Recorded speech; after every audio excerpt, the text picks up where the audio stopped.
In creative writing, authors use their imagination to create poems, short stories, novels, or dramas. For Martín Espada, creative writing is the art of telling a story through narrative poetry. A voice of the Latino community, he writes to give a lasting impression of his life experiences. I write narrative poetry, storytelling poems. And the notion of a narrative poem, at least for me, is to try to capture the moment which stands for a century and the face which has many faces. To not only tell a story, but to tell it as concisely and clearly as I possibly can. The building blocks of Espada's poems are the senses. The way I simply define an image is to call it the senses on paper. And for me, that is indispensable to the creation of the narrative poem. The image is to the poem what the link is to the chain, what the piece is to the puzzle, what the boxcar is to the train. And when I have enough boxcars, I've got a train that I call a poem.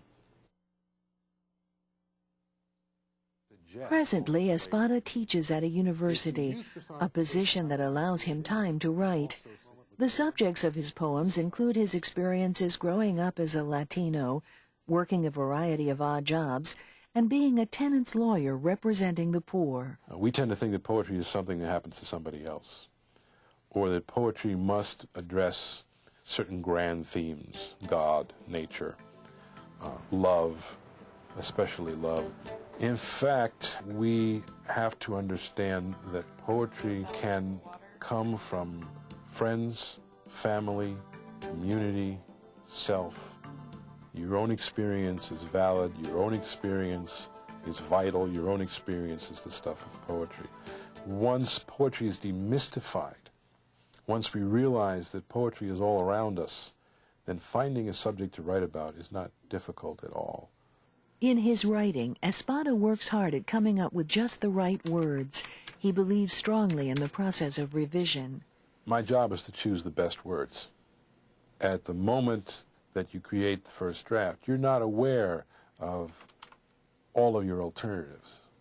That's why the process of revision is so important, because the best word may occur to you that night after you've put the poem away. It may occur to you next week, it may occur to you 6 months from now or a year from now. We cannot hesitate to touch the surface of a poem for fear of breaking it.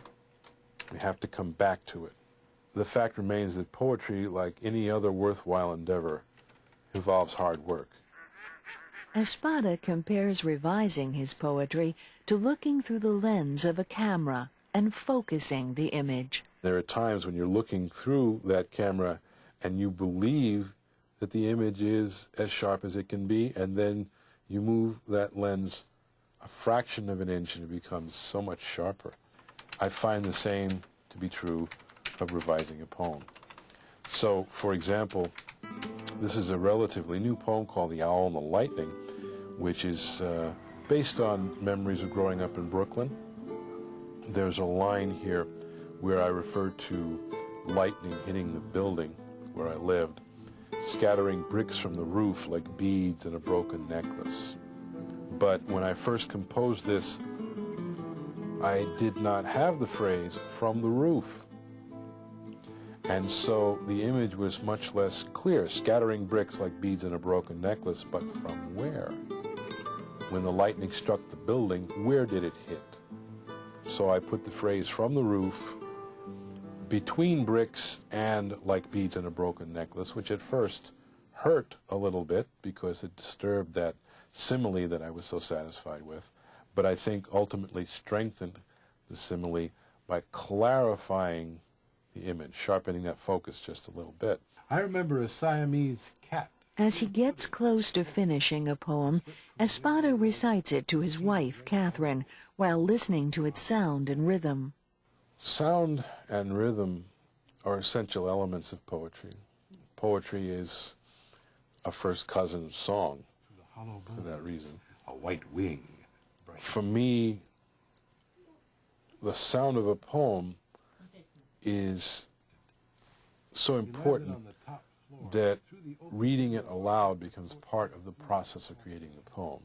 A solemn white bird bending the curtain rod. Espada loves poetry so much that he feels driven to write poems no matter what time of day or night ideas come to him.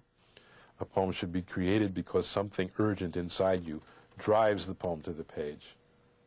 Something inside you compels you to care enough about all of this to write a poem at 3 o'clock in the morning when you should be sleeping and when everyone else, in fact, is asleep.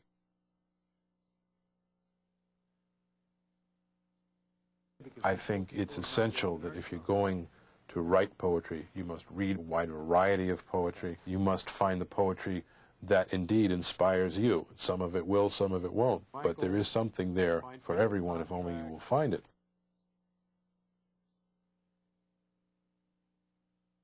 Alliteration and assonance are like spices. Don't use too much, don't use too little. If you don't use enough, the poem is bland. If you use too much, then the poem is, in effect, too spicy.